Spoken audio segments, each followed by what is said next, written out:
ഭയങ്കര stage fear ഉള്ള ആളായിരുന്നു ഞാൻ. ഹാപ്പിയാണ്. ഞാൻ ഒട്ടും വിചാരിച്ചില്ല ഈ കോർ ഫീൽഡിൽ തന്നെ കയറാൻ പറ്റുമെന്ന് വിചാരിച്ചില്ല. ഇത്രയും ഒരു വലിയ ഇതിലോട്ട് മാറാൻ പറ്റും. നമ്മുടെ ആ ഒരു ഹാർഡ് വർക്ക് ഇല്ലെങ്കിൽ ഇനിയും കിട്ടില്ലെന്നാണ് എൻ്റെ ഒരു വിശ്വാസം. എൻ്റെ ഒരു സജഷൻ എന്ന് വെച്ച് കഴിഞ്ഞാൽ നമ്മളിപ്പം ഒരു 6 months അല്ലെങ്കിൽ 7 months എറണാകുളത്ത് വന്ന് അടിച്ചു പൊളിച്ച് അതിനാണ് എല്ലാവരും മെയിൻലി വരുന്നത്. ഞാനും അങ്ങനെ തന്നെയാണ് വന്നത്. സ്റ്റാർട്ടപ്പിനെ കുറിച്ച് ആലോചിക്കുന്നുണ്ട്. എനിക്ക് അതിലൊരു ലക്കായിരുന്നു വിശ്വാസം. പക്ഷെ ഇപ്പം നമ്മുടെ ഒരു ഹാർഡ് വർക്ക് വേണം.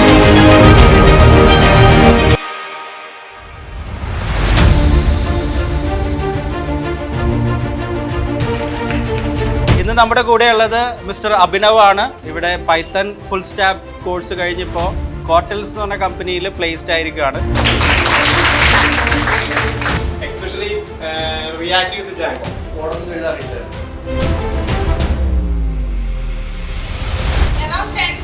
പോയിരുന്നു. അതില് വേറെ ഒരു ഇഷ്യൂസും ഇല്ലാണ്ട് ഡയറക്റ്റ് എൻട്രി ഫസ്റ്റ് വീക്കിൽ തന്നെ കയറിയ ഒരാളാണ്. അപ്പൊ സ്പെഷ്യൽ കൺഗ്രാറ്റ്സ് ഉണ്ട് അഭിനവിന്.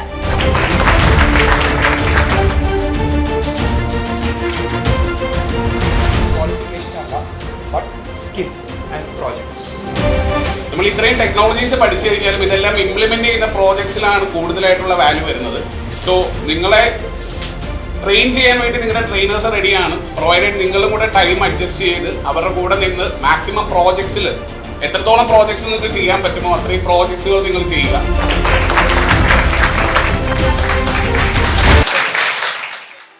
എൻ്റെ പേര് അഭിനവ്. ഞാൻ പത്തനംതിട്ട അടൂർ ആണ് വരുന്നത്. എൻ്റെ ഫ്രണ്ട്സാണ് മെക്ക് സജസ്റ്റ് ചെയ്തത്. ഫാമിലി അച്ഛൻ ബിസിനസ് ആണ്, മദർ ടീച്ചറാണ്. ഞാൻ IHID കല്ലൂപ്പാറയാണ് എഞ്ചിനീയറിംഗ് പഠിച്ച്, കമ്പ്യൂട്ടർ സയൻസ് ആയിരുന്നു.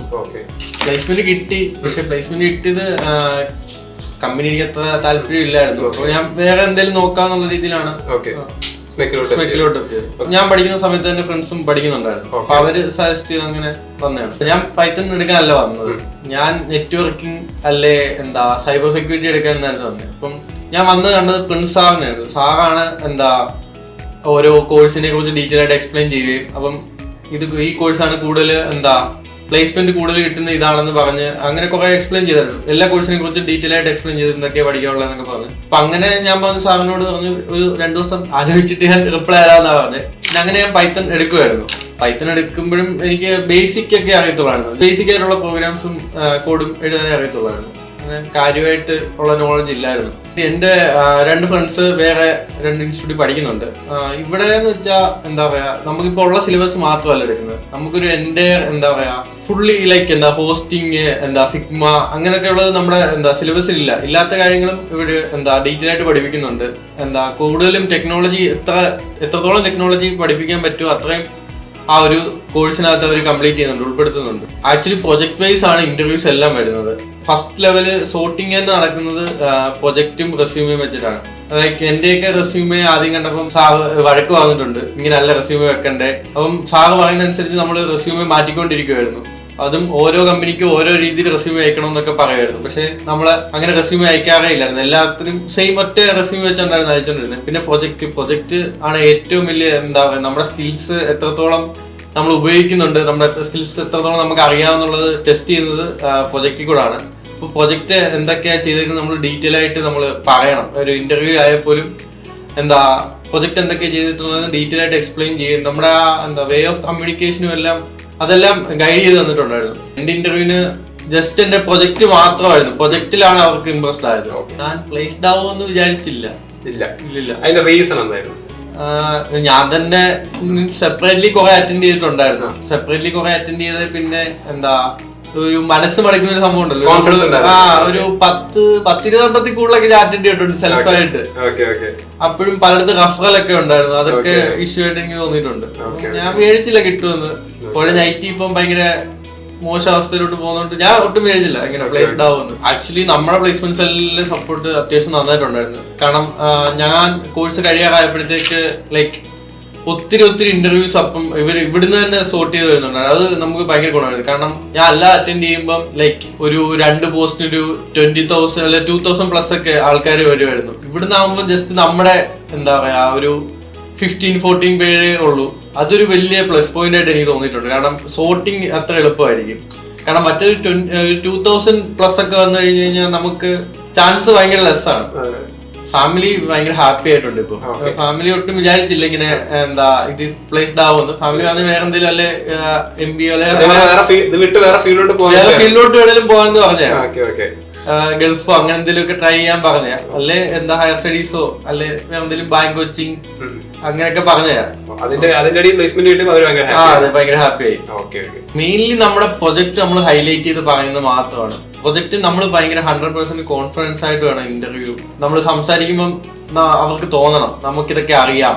നമുക്ക് അറിയത്തില്ലേ പോലും നമ്മൾ പറയുന്ന ഒരു കൺവേ ചെയ്യുന്ന മെസ്സേജ് ക്ലിയർ ആയിട്ട് കൺവേ ചെയ്യാൻ പറ്റുമെങ്കിൽ നമുക്ക് പക്കയായിട്ട് കേറാൻ പറ്റും. ഒരു ഫ്രണ്ട്ലി ആയിട്ടാണ് ഇവിടെ ടീച്ചിങ്. ഒരു ടീച്ചർ സ്റ്റുഡന്റ് എന്നുള്ള രീതിയിലല്ല, ലൈക്ക് ഒരു എന്താ ഒരു എൽഡർ ബ്രദർ യങ്ങർ ബ്രദർ ആ ഒരു ഫീലിംഗ് ആണ് എല്ലാവരും തരുന്നത്.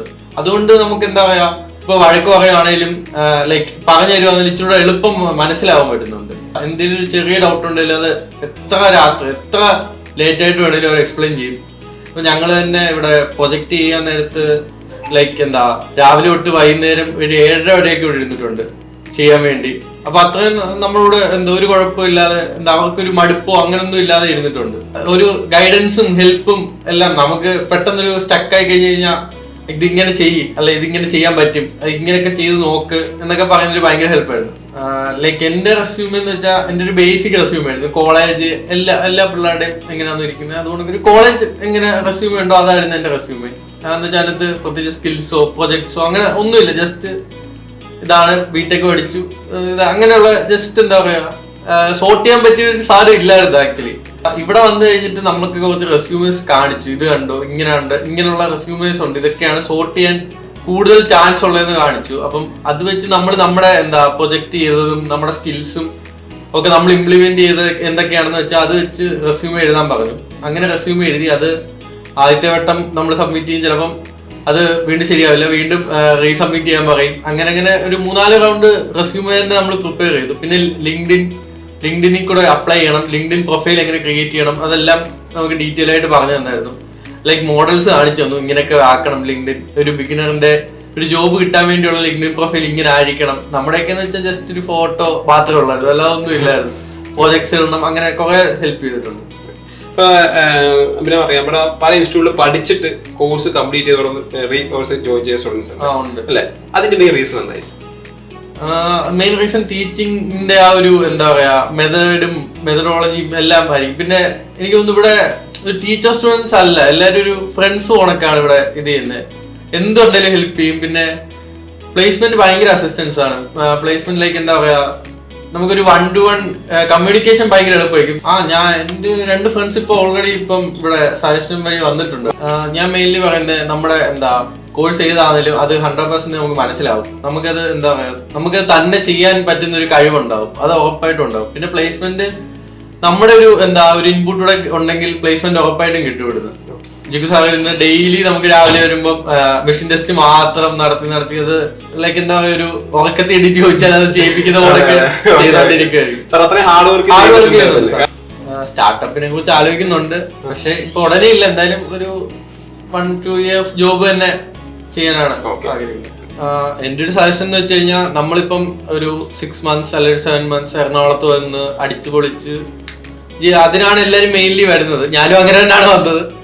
പക്ഷെ അതിന്റെ കൂടെ നമുക്ക് ആ ഒരു എന്താ പറയാ ആ ഒരു 6 months ഒരു 2 hours ഇവിടെ വരുന്നതിന്റെ ഒരു നമുക്കൊരു ഇൻപുട്ട് കിട്ടും. അത് നമ്മൾ എങ്ങനെ ഇംപ്ലിമെന്റ് ചെയ്ത് നമ്മളൊരു കുറച്ച് ഹാർഡ് വർക്ക് ചെയ്യുകയാണെങ്കിൽ നമുക്ക് അതിന്റെ എന്താ റിസൾട്ട് പൂർണ്ണമായിട്ടും കിട്ടും.